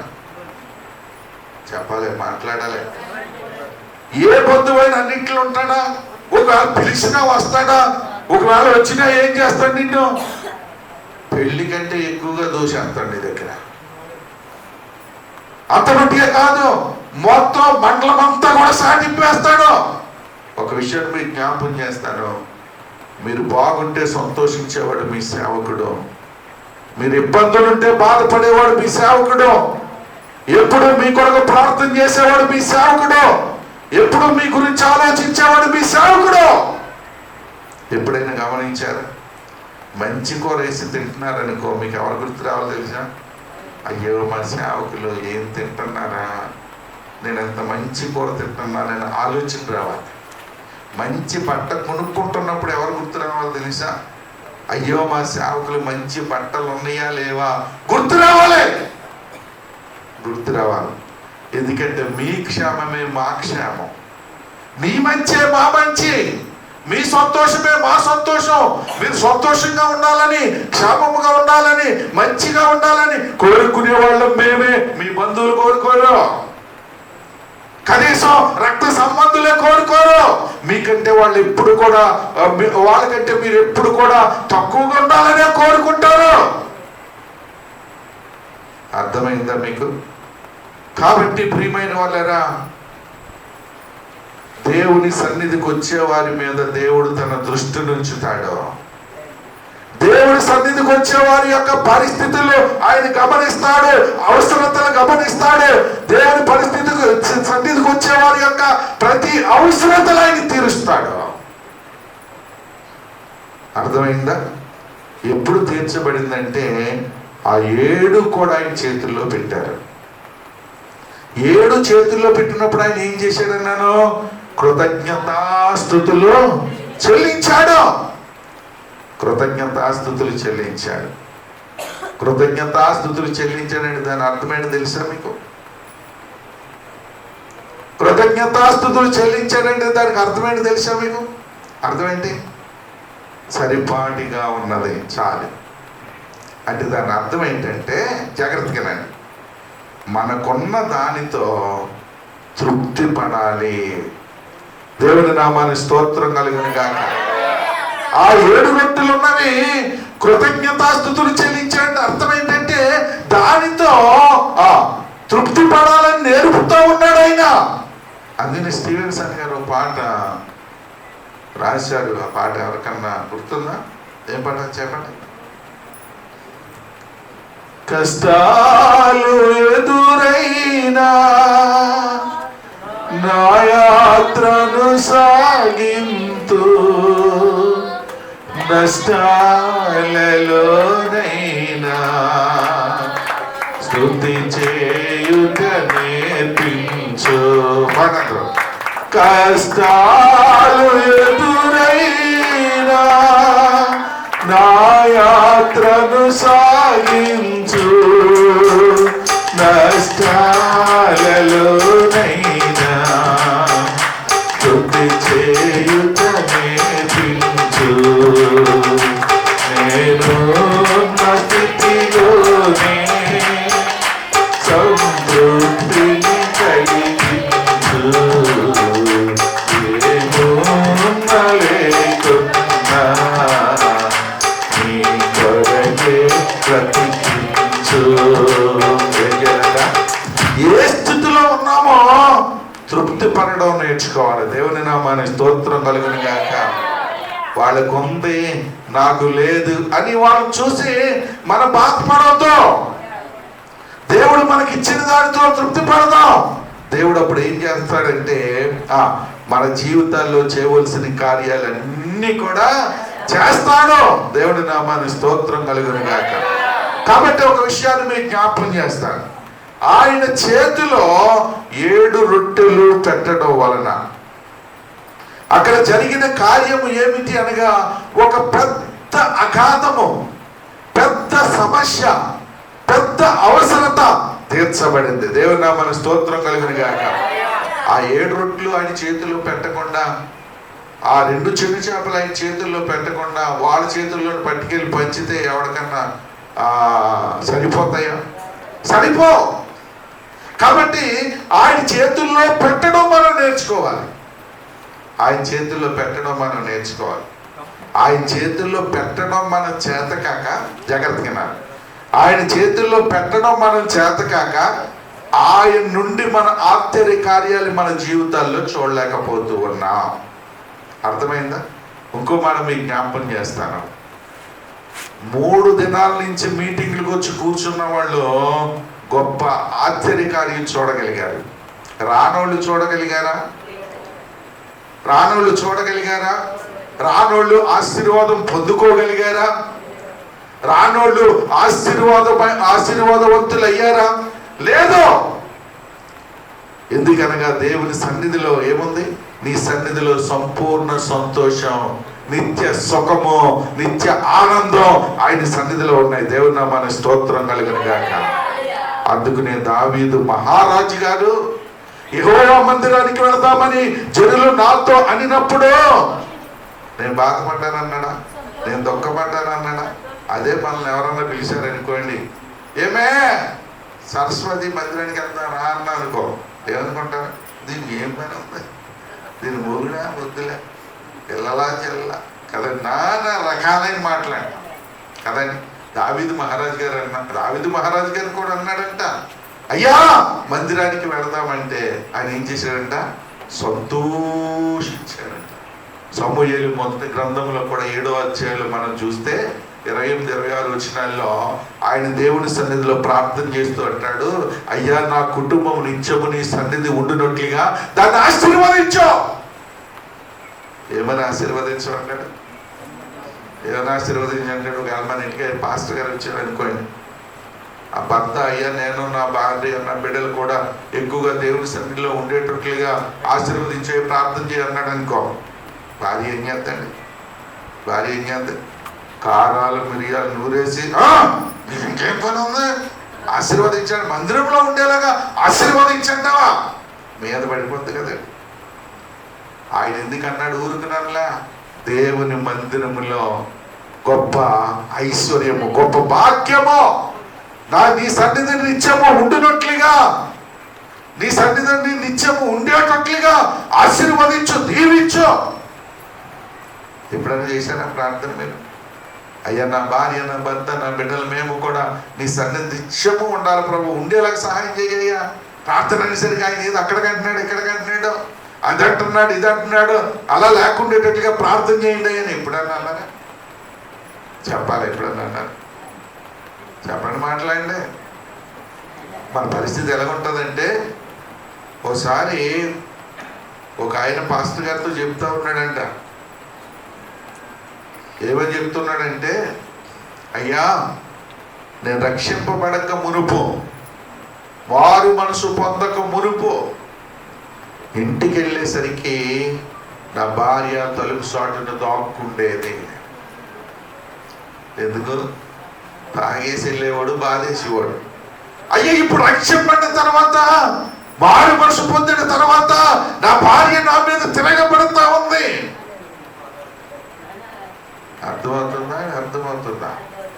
అర్థమవుతుందా? చూసారు ఎలాగైపోయిందో పరిస్థితి. అంటే రక్షింపబడకపోవటమే మంచిది. అవునా? జాగ్రత్తగానండి, ముగిస్తా ఉన్నాను. ఇంకా మనకున్న దాన్ని ఆయన చేతిలో పెడితే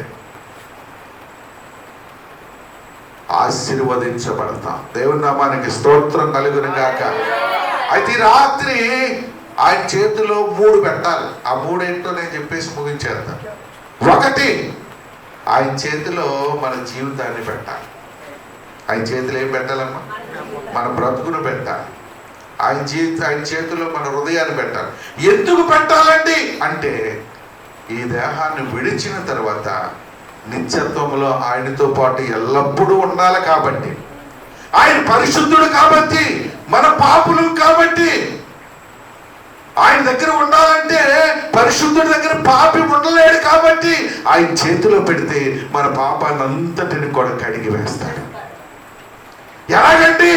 ఆయన పాపాన్ని కడిగి వేయడానికి సరిపోయిన వాడు, పాపాన్ని కడిగి వేయడానికి సిలువలో తన రక్తం అంతా కార్చాడు.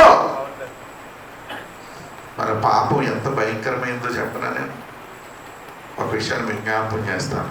మన కాళ్ళకి బాగా బురదట్టుకుందనుకోండి, బాగా బురదట్టుకుందనుకో, పోనీ ఓ బకెట్ నీళ్లు వదిలేదు, ఇంకో బకెట్ నీళ్ళు అవుతాయి కదా. అదే రీతిగా పెయింట్ చేతికి బాగా అడ్డుపోయింది, ఇంత కిరసనాలతో పోయేది ఇంత కిరసనాలు అవుతుంది. ఒక విషయాన్ని చెప్తాను, యేసుక్రీస్తు ప్రభు సిలువలో తన రక్తమంతా కార్చి, రక్తం లేక నీళ్లు సహా కార్చాడంటే గుర్తుపెట్టుకోండి, మన పాపం ఎంత భయంకరమైనదంటే తన రక్తం అంతా కారిస్తేనే కానీ మన పాపానికి పరిష్కారం లేదు. అంత భయంకరమైనది మన పాపం. యేసు ప్రభు ఎంత భయంకరమైన ఈడు గురించి, నా రక్తం అంతా కార్చి కలబడుకొని అరికాల వరకు నలుగొట్టుకుని ఈయన విడిపించడానికి నాకెందుకు శ్రమ, నాకెందుకు శ్రమ అనుకున్నాడా? చెప్పండి, చెప్పాలి, మాట్లాడాలి. అనుకోలేదు. ఎందుకు అనుకోలేదు? ఎందుకు అనుకోలేదు? ఆయన బిడ్డలో మనం కాబట్టి, ఆయన మేపు గొర్రెలేం కాబట్టి, ఆయనే మనల్ని లోకానికి పంపించాడు కాబట్టి, మనల్ని కాపాడవలసిన అవసరం బాధ్యత ఆయనకు ఉంది కాబట్టి, మన మీద ఆయనకున్న ప్రేమ అంత గొప్పది కాబట్టి మన పాపానికి రావాల్సిన శిక్ష అనుభవించిన 112 సంవత్సరాలు అంటండి. బ్రిటన్లోని సౌత్ పోర్ట్ లో జాన్ సోమవారం కన్ను మూసినట్లు ఆయన కుటుంబం ప్రకటించింది. ఎన్ని సంవత్సరాలంట? ప్రపంచంలోనే పెద్ద వయసు కలవడు. ఇది ఎప్పుడు వచ్చింది? 28 నిన్నే వచ్చింది ఈ న్యూస్. 112 సంవత్సరాలు ఉన్నాడా? చెప్పండి. వెళ్ళిపోయాడు, అంతే, లేడు. ఎన్ని సంవత్సరాలు వెళ్ళిపోవాలి కాబట్టి మనము కూడా ఎన్ని సంవత్సరాలు ఉన్నా వెళ్ళిపోవాలి. వెళ్ళిపోయే ముందు ఈ సమయాన్ని వృధా పరచకూడదు, ఈ సమయాన్ని మనం వాడుకోకూడదు, ఈ సమయాన్ని అక్కడక్కడ వేస్ట్ చేయకూడదు. అలా చేసినట్లయితే రాబోయే దినాల్లో లెక్కలోని సంవత్సరాలు మనం ఏడుస్తూ గడపవలసినటువంటి దినాలు గడపబోతా ఉన్నాం. కాబట్టి బ్రతుకున్నానన్నాడు కూడా ఎక్కువ ప్రభు పాదాల చెంత గడపడానికి, ప్రభు మందిరంలో ఉండడానికి మన సమయాన్ని ఆయన చేతుల్లో పెడితే ఆ గొప్ప భయంకరమైన పరిస్థితి నుంచి విడిపించబడి నిత్య రాజ్యము నుంచి సంతోషమైనటువంటి ప్రభుతో ఆ సంతోష దినాలు గడుపుతాం. దేవుని నామానికి స్తోత్రం కలిగిన గాక. మూడోది ఏంటంటే, మనకున్నది ఆయన చేతుల్లో మనం పెట్టాలి. ఏంటది? దేవుడు మన కష్టార్జితాన్ని ప్రేమించి మనకి ఇచ్చిన దాంట్లో 10వ భాగం నాది అన్నాడు. ఏమన్నాడండి? 10వ భాగం నాది. ప్రభువు చెప్పాడు, మీరు 10వ భాగం ఇచ్చి నా మందిరంలో ఆహారం ఉండినట్లుగా ఇచ్చి నా మందిరపు నిధిలోనికి తీసుకొని రండి, దీన్ని చేసి మీరు నన్ను శోధిస్తే, పరీక్షిస్తే నేను ఆకాశపు వాకిండ్లో విప్పుతాను, పట్టజాలంత విస్తారమైన మీ మీద దీవెనలు కుమ్మరిస్తాను. దేవుని నామానికి స్తోత్రం కలిగింది. ఆకాశపు వాకిండ్లే విప్పుతాడంట. ఎప్పుడో ఆయనకి ఇవ్వవలసింది, ఆయన చేతిలో పెట్టవలసింది పెట్టినప్పుడు. ఒక ఆమె కోడిగుడ్లు పెట్టేటప్పుడు అనుకుందంట, నా కోడి పిల్లలు పెట్టిన తర్వాత మొదటి కోడి పిల్లలు పట్టుకెళ్ళి దేవుడి మందిరంలో ఇచ్చేయాలని వచ్చిన మొదటి పిల్లకు తాడు కట్టిందంట. ఏం కట్టింది? మొదటి పిల్లకు తాడు కట్టేసింది, ఇచ్చేసి ఇలాగా. అది ఎదుగుతా ఉంటే బొజ్జుగా అందంగా చాలా బాగుంటుందంట. మందిరంలో పట్టుకెళ్ళ బుద్ధి ఇట్లా, తాడు కట్టింది కానీ పట్టుకెళ్ళ బుద్ధి ఇట్లా. ఈ లోపల ఒక కాకి ఒక పిల్లని ఎత్తుకుపోయి పడేస్తే దాని కాలు ఇరిగిపోయింది. ఓహో, దీన్ని నట్టుకెళ్ళి కాలు ఇరిగిపోయిందని మందిరంలో ఇస్తాను, కాలు ఇరిగిపోయింది మందిరంలో ఇచ్చిందంట. 2 రోజులకు ఒక పిల్ల కూడా లేకుండా కాకులు అన్ని ఎత్తుకుపోయాయి. దేవునికి ఇచ్చేటప్పుడు ఎన్ని లెక్కలు వేసుకుంటామంటే, ఒక విషయాన్ని మేము జ్ఞాపకం చేస్తాను. దేవునికి ఇచ్చే ముందు నేను సంపాదించుకున్నాను, నా బలము, నా జ్ఞానము, నా తెలివి, నా వివేకము, నా ఉద్యోగము దేవుడికి ఎందుకు ఇవ్వాలి? దేవుడికి అనుకో, ఆడికి ఎందుకు ఇవ్వాలి? ఎవరికి? పాస్టర్ గారు ఆయన ఏమన్నాడు? మందిరంలో ఆహారం ఉండాలి. ఆహారం ఏమైనా తింటాడా? ఏమైనా తినాలి. ఒక విషయాన్ని ఎక్కడికి ఎందుకు నేనే చెప్తాను. నేనే లక్షల ఉద్యోగాలు వదిలిపెట్టుకుని వచ్చాను మందిరంలో. ఆయన పని చేస్తా ఉన్నాను, మీరు మేలు పొందుతా ఉన్నారు. మీరు ఇచ్చింది తినకపోతే ఆయన పని నేను ఎక్కడ చేయగలను? నెహెమ్యా కాలంలో అలాగే చేశారు.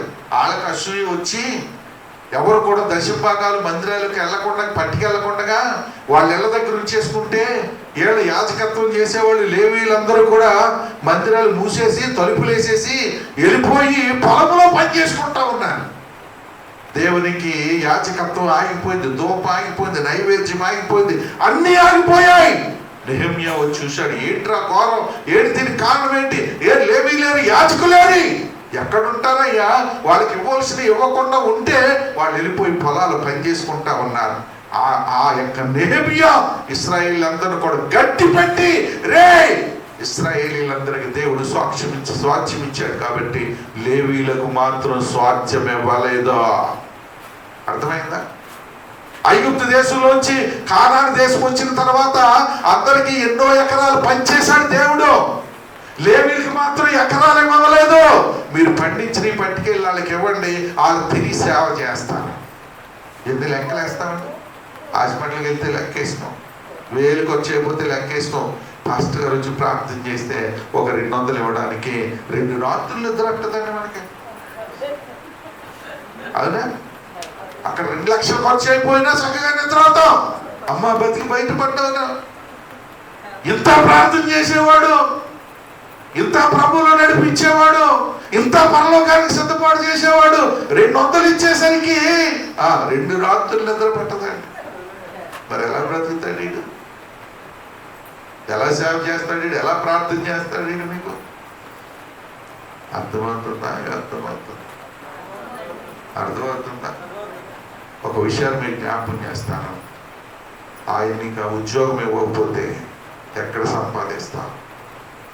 ఆయన నీకు ఆ బలం ఇవ్వకపోతే ఎక్కడ కష్టపడతావు? ఆయన నీ చేతిని కాయకపోతే, పురుగులు వచ్చి తినేస్తే ఎక్కడ వస్తుంది పంట నీకు?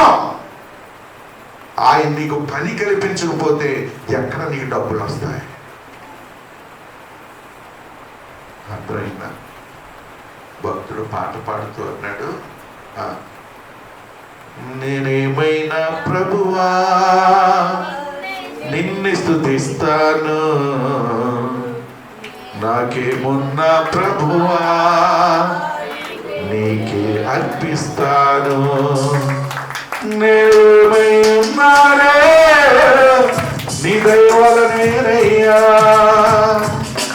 నాకున్నదంతయు నీవిచ్చినదేనయ్యా. ఆమేన్. ఎక్కడదంట మనకున్నదంతా కూడా? దావీదంటాడు, అయ్యా నువ్వు నాకు ఇచ్చిన సంపాదన అంతటిలో నేను నీకు కొంతే ఇస్తా ఉన్నాను. దేవుని నామానికి స్తోత్రం కలుగు.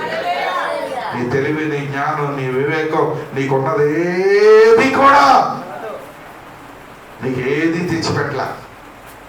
నిజమే. ఒక విషయం మీకు జ్ఞాపకం చేస్తాను. మీకు అన్ని పొలాలు ఉన్నాయి కాబట్టి చక్కగా వాటి పట్ల ఎంతో శ్రద్ధ చూసుకుని, వాటి సరైన సమయానికి నీళ్ళెట్టి, సరైన టయానికి మందు కొట్టి, సరైన సమయానికి అన్ని సమకూర్చారు, అన్ని బాగున్నాయి. పంట దగ్గరికి వచ్చేసింది, పాలు పోసుకునే టైం వచ్చింది, వాతావరణ హెచ్చరిక, 3 దినాలు తుఫాను పట్టింది, భయంకరమైన ఎదురుగాలులు, వర్షాలు. కాబట్టి అందరూ కూడా అప్రమత్తంగా ఉండండి అన్నాడు. ఇదేమో పొట్టెల గిడ తీసిందే, భయంకరంగా వర్షం, నీళ్ళు వెళ్ళిపోయి మూసేసుకుంది.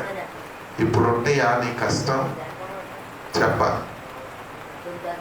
నీ పంటను తినివేయించాను పురుగులను గద్దిస్తానన్నాడు. ఎప్పుడో 10వ భాగం తీసుకెళ్ళి ఆయన సన్నిధిలో ఆయన చేతిలో పెట్టినప్పుడు దేవుని నామానికి స్తోత్రం కలిగిన హల్లెలూయా.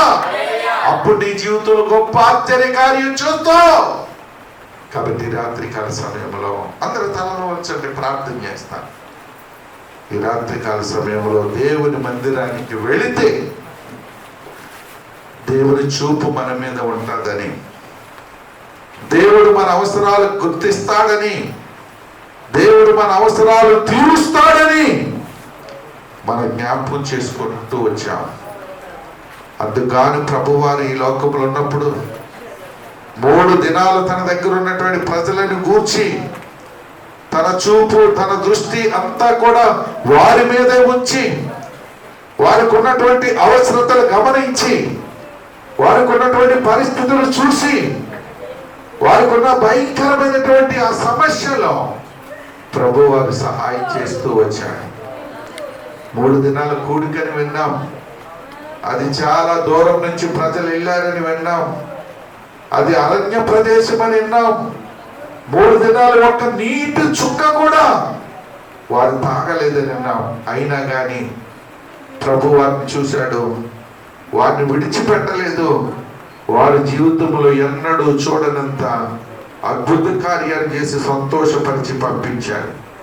ఈ రాత్రికాల సమయంలో ఈ మాటలు వింటున్న నీవు, ఈ స్థలమందు కూర్చున్న నీవు, ఒకవేళ దేవుని సన్నిధి అంటే నిర్లక్ష్యంగా ఉన్నావేమో, దేవుని మందిరానికి వెళ్ళడం ఎంతో కష్టమైపోతా ఉందేమో, దేవుని మందిరానికి వెళ్ళడం ఎంతో ఇబ్బంది అయిపోతా ఉందేమో, దేవుని కార్యాలు నీ జీవితంలో చూడలేవు, దేవుని సహాయాన్ని నీ జీవితంలో పొందుకోలేవు, దేవుని కృప నీకు ఎన్నడూ కూడా తోడుగా ఉండదు.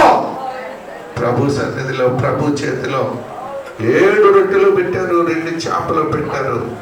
ఆయన చేతిలో పెట్టడం వలన 7 రొట్టెలు 20,000 మందికి సరిపోయి 7 గంపలు ఎత్తారు. ఈ రాత్రికాల సమయంలో కూడా నీకున్న పరిస్థితులు ఏవైనా కానీ ఆయన చేతిలో పెట్టి ఆయన వైపు చూస్తే నీ సమస్యలన్నిటి కూడా పరిష్కారం దొరుకుతుంది. కానీ ఆయన చేతిలో పెట్టడానికి నీ సమయం ఉండలేదో, ఆయన చేతుల్లో పెట్టడానికి నీ మనసు ఉండలేదు, ఆయన చేతుల్లో పెట్టడానికి ఆలోచన నీకు రావట్లేదు. ఏదైనా పరిస్థితి బాగాలేనప్పుడు ఆ మనిషి దగ్గర పరిగెడుతున్నావు, ఈ మనిషి దగ్గర పరిగెడుతున్నావు, వాళ్ళు చెప్పే మాటలిని నీ మనసు పాడు చేసుకుని అనేక రీతిలుగా నష్టపోతూ ఉన్నావు. కాబట్టి రాత్రికాల సమయంలో చిన్న తీర్మానం చేసుకుందాం. అవును ప్రభా, నీ సన్నిధిని నిర్లక్ష్యం చేసేదాన్ని, నిర్లక్ష్యం చేసేవాడిని నేనేనయ్యా, దయతో నన్ను క్షమించు ప్రభా అని చిన్న ప్రార్థన ఎందుకు చేయకూడదు? ఇక అని చాలా నిర్లక్ష్యం చేయనయ్యా. ముందుగానే మందిరానికి ముందుగానే వచ్చి కూర్చుని ప్రార్థన చేసుకుంటానయ్యా. ప్రభా, ముందుగా రావడానికి సహాయం చేస్తావు, నీ స్తోత్రాలు అంటానయ్యా. ముందుగా వచ్చి నాతో నువ్వు మాట్లాడని ప్రార్థన చేస్తానయ్యా. ముందుగా వచ్చిన నాకున్న సమస్య మీ పాదాల దగ్గర పెడతానయ్యా అని చిన్న ప్రార్థన చేయండి. రాత్రి చిన్న ప్రార్థన చేయండి, తీర్మానం చేసుకోండి, తీర్మానం చేసుకోండి. మీ సన్నిధి వచ్చిన వారిని మీరు విడిచిపెట్టరని విన్నానయ్యా. మీ సన్నిధి వచ్చిన వారి యొక్క పరిస్థితులు గమనిస్తారని విన్నానయ్యా. మీ సన్నిధికి వచ్చిన వారి జీవితాల్లో మీరు గొప్ప కార్యాలు చేస్తారని విన్నాను ప్రభా. కాబట్టి ఇక నుంచి మీ సన్నిధి నేను నిర్లక్ష్యం చేయనయ్యా. మీ సన్నిధిలో ఎంత టైం అయినా 3 దినాల్లో వాళ్ళు తిండి అనే ఆలోచన లేకుండా ఉన్నారయ్యా. నేను 3 గంటలు ఉండలేకపోతున్నాను ప్రభా. 3 దినాలు ఉన్నారు కాబట్టి నీ గొప్ప ఆశ్చర్య కార్యాలు వారి జీవితాల్లో చూశారయ్యా. నేను కూడా ఇక్కడ నుంచి ఎక్కువ సమయం మీ సన్నిధిలో గడిపి మీ ఆశ్చర్య కార్యాలు చూడనట్లుగా నా మనోనేత్రాలు తెరువు అని చిన్న ప్రార్థన చేయండి. ప్రభా, అంతమందికి కాదు కానీ ప్రభా, నేను కూడా ఇదిగో నా హృదయాన్ని మీ చేతుల్లో పెడుతున్నానయ్యా. నా ప్రతి పాపాన్ని కడుగయ్యా, నన్ను పరిశుద్ధుడిగా చెయ్యయ్యా, నీ బిడ్డగా స్వీకరించయ్యా. ఇదిగో నువ్వు ఇచ్చిన సమయాన్ని కూడా నీ చేతిలో పెడుతున్నాను. వృధాగా గడపను ప్రభా. ప్రార్థన యందు, వాక్య ధ్యానం ముందు, మందిరములో ఆరాధనలందు గడుపుతాను ప్రభా. ఇదిగో ప్రభా, నాకు ఇచ్చిన ధనములు కూడా మీకు ఇవ్వాల్సిన మీ చేతిలో పెడతాను ప్రభా. నన్ను ఆశీర్వదించు ప్రభా. చిన్న ప్రార్థన చేయండి. హృదయపూర్వకంగా ఎవరు చేస్తారని చూస్తున్నాడు ఆయన. ఎవరు చేస్తారో వాడిని ఆశీర్వదిద్దామని చూస్తూ ఉన్నాడు.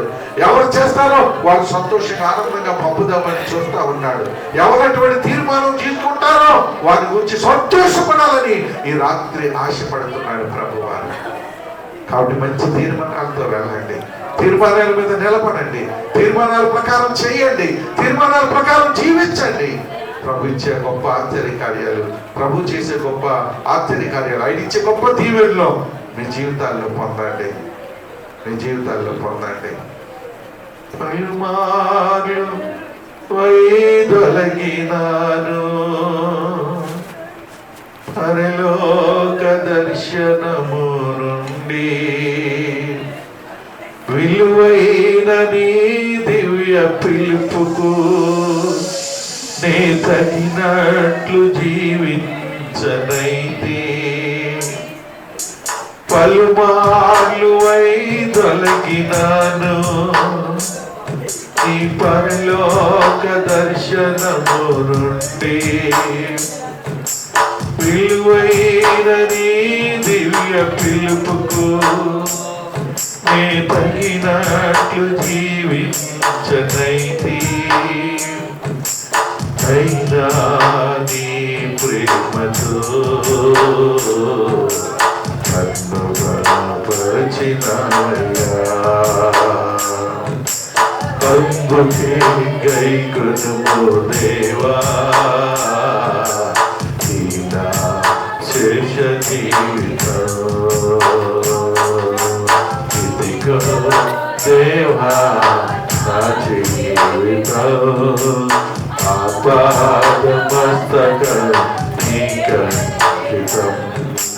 చరణం నీ చరణం, చరణం నీ చరణం, చరణం నీ చరణం, చరణం నీ చరణం. ఇదిగో దేవా నా జీవితం, ఆపాదమస్తక నీకంకితం. ఇదిగో దేవా నా జీవితం,